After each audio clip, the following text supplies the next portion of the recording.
Welcome to New Orleans, Louisiana.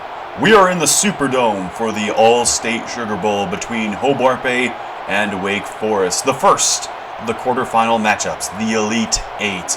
And believe it or not, these two teams have faced each other before. Back in Hobart Bay's very first year of existence, it was the last game of the season. The ones were coming off of 2 straight wins against North Carolina and Rutgers. They just barely fell to the Demon Deacons. Both teams have solid defenses this year, especially in the sack department. But Hobart Bay just has done better. Like, their defense is elite on every level. Wake Forest is good. Do not deny them that. They got to the Elite Eight for a reason. I don't think they're anything like Hobart Bay. Hobart Bay is going to present a challenge that they have not seen the entire rest of the year. Hobart Bay is set to kick off first, and here we go. We have kickoff in the Superdome, and that one will... I don't think it did sail through the uprights. That's kind of surprising, honestly. All right, first play of the game for Wake Forest. They will start with a handoff to Chris Bergstrand, who manages a big-time run, 14 yards in the first play.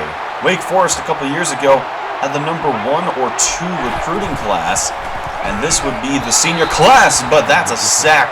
Scott Higgins could not get away, and David Darby records his first sack of the game. He has been doing a lot better recently, I have noticed. Way better than I ever remember him doing. Third down and 11 for Wake Forest. They do a draw to Bergstrand, and that will not get him enough. I never understand why you try those draw plays. Every once in a long while they do work, but on the majority, no. First down and 10, first play for Hobart Bay. Brett Stone's going to go to the left to Bentley Zwiebel. He picks up 12 yards on the very first play. And as we learned from Wake Forest's first drive, first plays are not everything. After all, they had 14 yards on their first play, and look what happened to them. John Gordon gets a good run for 6 yards on first down. John Gordon, the Heisman winner. Second down and 4. Handoff again, plenty of room, and gets 10 yards. John Gordon is just a stud, an absolute stud. There's no other way around it. Second down and 4. Cale Snow in the game, and he will keep on an option. Has a block. Oh, evaded the tackle. Eventually, Wake Forest closed in on him. But nonetheless, a 17-yard run. Good play for Cale Snow, and we didn't get the obligatory Cale Snow graphic. It's kind of surprising. First and 10. Brett Stone takes John Gordon over the middle. Got stuck on the man being blocked, sort of tripped up. Third down and 3. They will run it with John Gordon, and he just got enough for that first down, the business run, as I like to call it. First down and 10 again. 1 tight end to the left, 2 receivers to the right. It's a counter to John Gordon, and he is taken down by the one guy who could prevent the touchdown. Only 3 yards. Good play by the Wake Forest defense, and now it's third down and 5. That's the decision here. They're going to go over the middle to John Gordon again. That running back role is so versatile because it's just very short, and usually they can't cover it. And Brett Stone will keep on the option and score the touchdown.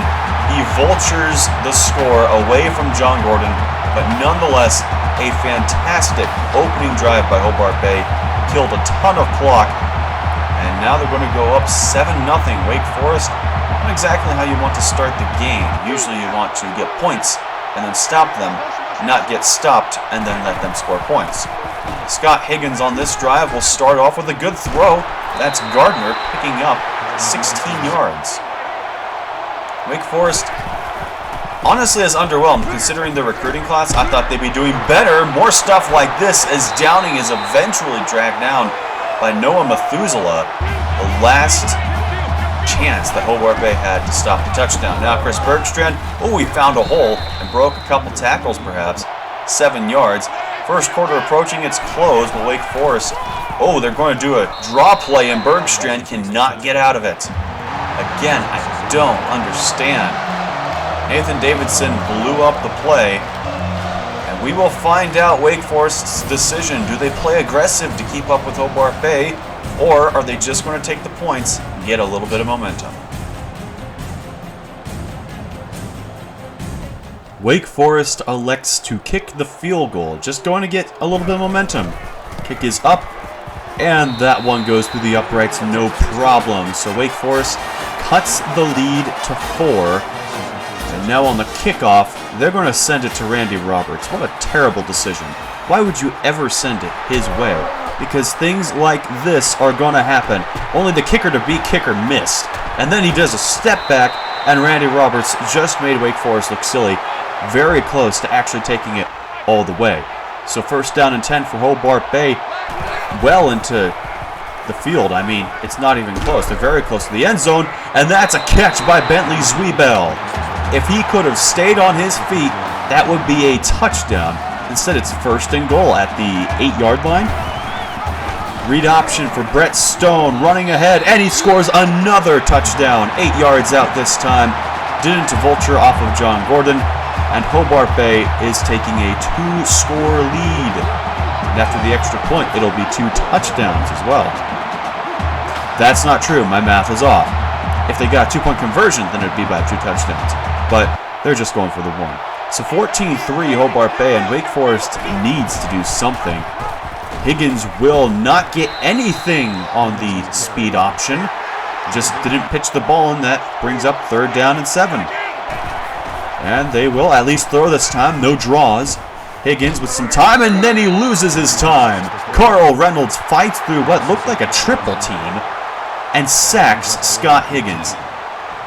I mean, on the one hand, I feel bad for the guy because his O-line let him down. But on the other hand, you have to get it out by that point. 4th and 15, they punt to Randy Roberts. Again, why do you do this to yourself? Randy Roberts on the edge, trying to get a little bit more, eventually tackled at the 46. But he will once again set up Hobart Bay in Wake Forest territory to start the drive.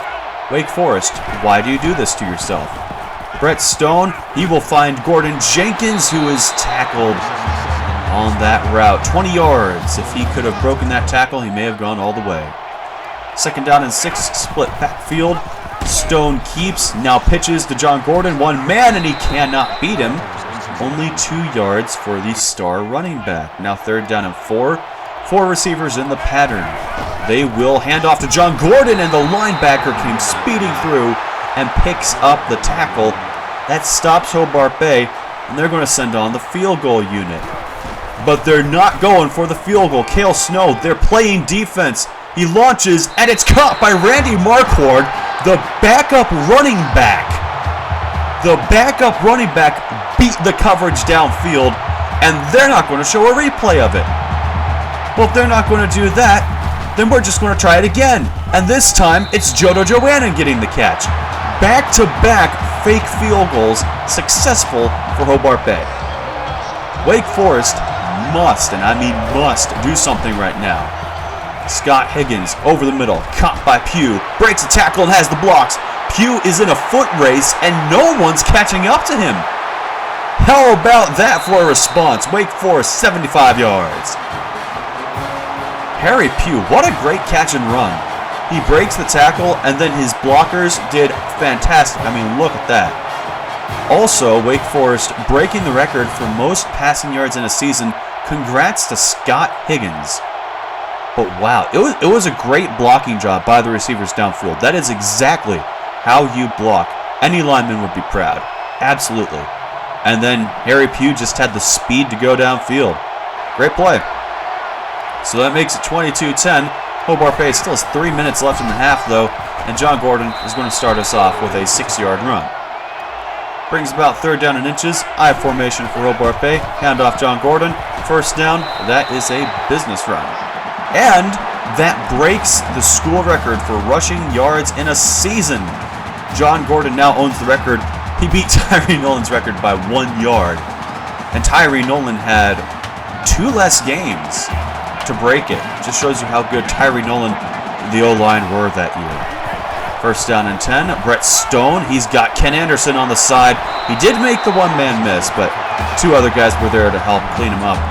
Nonetheless, Hobart Bay continuing their momentum. 1st down and 10. Brett Stone will keep on an option. Interesting play call. Picks up 7 yards. It's going to drain a bit more clock. About 30 seconds left in this half. That's the play call here. Brett Stone launching deep, and it is caught by Ken Anderson for the touchdown. Hey, why not kill the clock if you can drop dimes like that?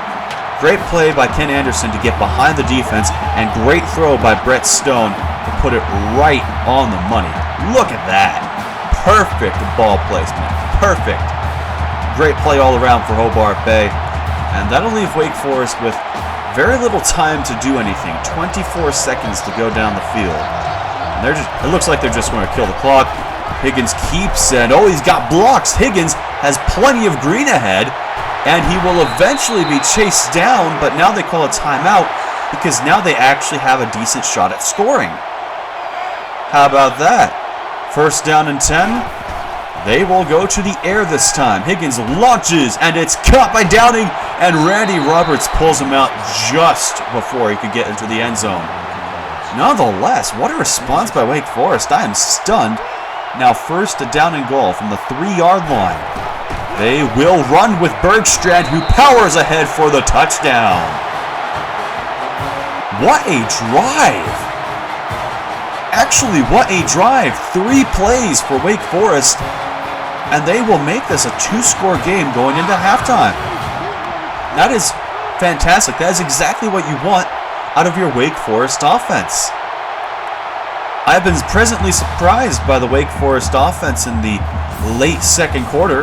Let's see if they can keep it up in the second half, or else Hobart Bay will just run away with it.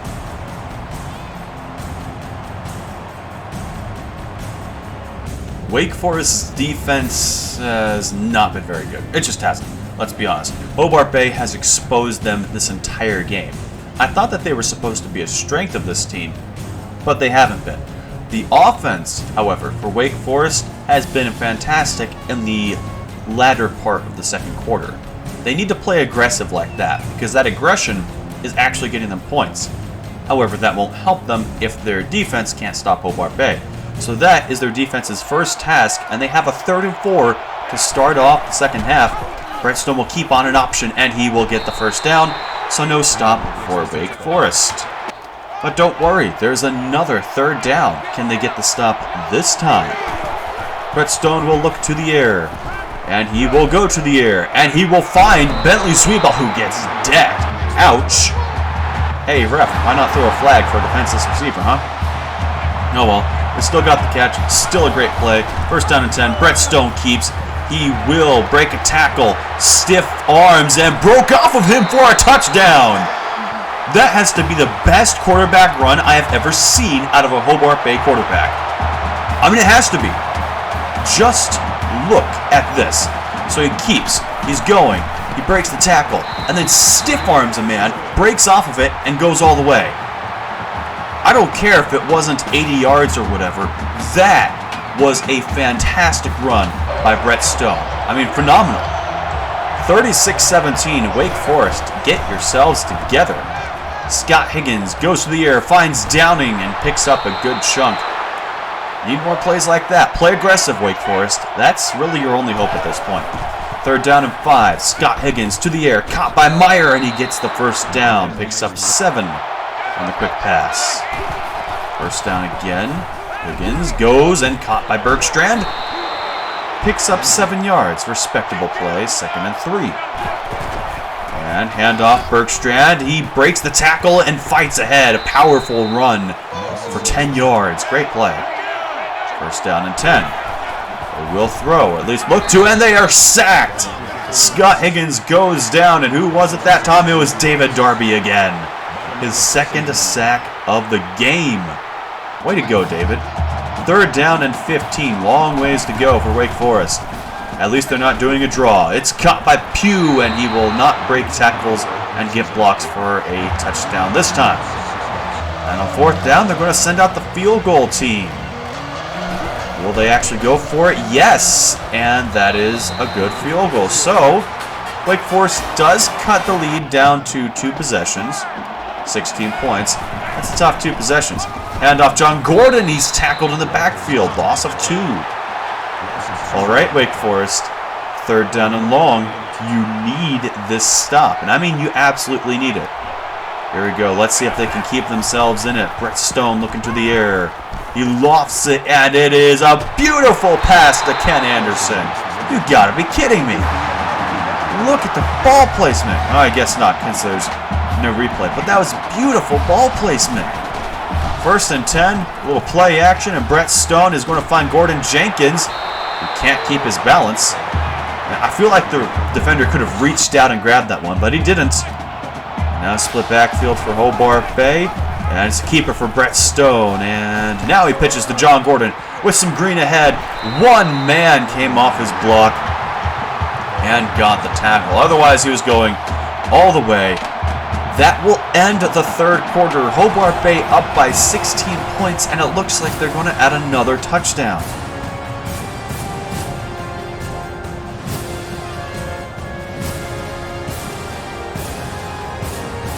The 4th quarter is upon us. Can Wake Forest get a crucial stop? Handoff, John Gordon finds room. Oh, a good spin move. Well, not spin move, juke move. And broke off some tackles too. 7 yards for the Heisman winner. 2nd down and 3. Will Hobart Bay just stick to the ground? They will. John Gordon, and he does not get into the end zone. Great tackle. Wake Forest needs a miracle turnover right here. Goal line formation. Toss right. John Gordon has the block and gets into the end zone. A late hit, but no flag. And even if they did throw a flag, probably blend into the end zone anyway. So, Hobart Bay now up by 23. Wake Forest needs this, and they need it fast. Scott Higgins, he gets it out, and that is caught by Corey Gardner. That's a great pass and catch. All right, 1st down, Wake Forest. Let's see what you got. We're going to go to the air again, and it's caught by LaRue Marshall that time. Why do I feel like he used to be on Washington State? Why do I feel like that's the case? That's a catch by Downing. Picks up 6 yards. Continuing the drive, go and hurry up. 1st down and 10, Scott Higgins throws, caught. Only 2 yards, but he did get out of bounds. 2nd down and 8.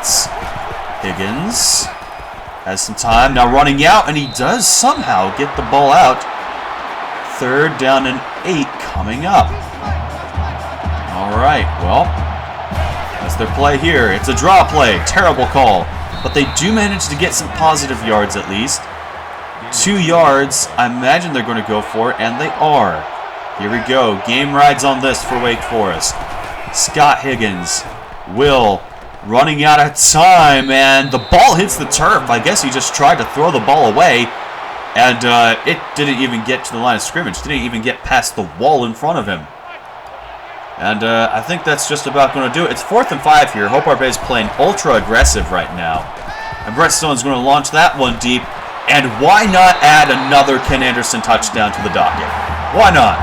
I mean, Wake Forest said, we have a good defense. We have one of the best recruiting classes ever. We're great. No, you're not. You lost by 30 points. 50-20 is your final score today. Hobart Bay's offense put on a clinic, and their defense also did pretty well, except at the end of the 2nd quarter. Like, that was it. Wake Forest got 2 field goals outside of the end of the 2nd quarter. That was it. Wake Forest's offense, I expected so much more out of them, especially considering how they ended that 1st half. And they just didn't come through. Did not come through. They are 7-5, and they are the number 24 team in the nation, and that really showed today. They could not hold a candle to Hobart Bay. They just couldn't. Brett Stone wins player of the game. I think that's an appropriate label. Though Ken Anderson had a pretty good game himself. Hobart Bay wins the All-State Sugar Bowl and will advance to the Final Four. That's right, semifinals time for Hobart Bay. Wake Forest unable to pull off the upset. They didn't even come close. This play right here, though, by Harry Pugh, great play by the receivers as well. I'll never get over it. It's a great play, and I love the blocking. And that does end Wake Forest's season. Last time these two teams met, Wake Forest ended Hobart Bay's season. This time, Hobart Bay is ending Wake Forest's season. Bit of a different result. Last time, Wake Forest won by 2 touchdowns. This time, Hobart Bay wins by 30. So a little bit more than last time. It was a good game. Good game for Hobart Bay anyway. Great play by Brett Stone with that power run. And yeah, Hobart Bay is going to the semifinals to face the winner of Boise State, Washington State. That game will be the Rose Bowl, actually. So we will face either the Cougars or the Broncos. The Rose Bowl. I can't wait to see which team it is. It ought to be interesting. But first, we should go over this game with some stats in the postgame show. This was easily Brett Stone's best performance of the tournament. 13 for 16, 106 yards, 2 touchdowns, no picks. Cale Snow also had an 18-yard touchdown pass. That was on the fake field goal. We didn't turn the ball over today. 94 yards by John Gordon on the ground, plus a touchdown. 3 rushing touchdowns for Brett Stone on the ground. And a 17-yard carry for Cale Snow. We had 200-plus yard receivers today. Ken Anderson with 2 touchdowns at 131. Bentley Zwiebel with no touchdowns, but still 120 yards. The other touchdown was caught by Randy Marquardt on that fake field goal. Then Joda Joannan isn't included there, but he did get the 2-point conversion catch. On defense, Jeff Walker led the team with 7 tackles, 6 solo. No sacks though. 2 sacks went to David Darby, which you don't expect out of a free safety, but he did get them. Pretty good game for him. Jeff Walters and Jake Irvin led the team on Wake Forest with 7 solo tackles, 1 tackle for loss. There's no tangible difference between the two. So, yeah. On the receiving end, not bad. 95 yards for Leon Downing and Harry Pugh, 81 and a touchdown. And then the rest, well, you had 55 for Corey Gardner, and the rest was just ceremonial, if anything. It wasn't a ton. On the ground, it wasn't the greatest. 48 yards for Chris Bergstrand. He did get a touchdown. A decent average yards per carry. Could have done better. And then Scott Higgins, great completion percentage. 18 for 22. 264 yards, a touchdown, no picks. I mean, he did take 3 sacks, but that was about it. It's not like he had a bad day. But Hobart Bay just beat him. Beat him in everything, except for a tie on turnovers, and demolished them on time of possession. Wake Forest just stood no chance. So Hobart Bay wins the Sugar Bowl and advances to the Rose Bowl. Semifinal game between the winner of Washington State and Boise State. I hope to see you there. But until then, make sure to like and subscribe, hit that notification bell, and have a nice day.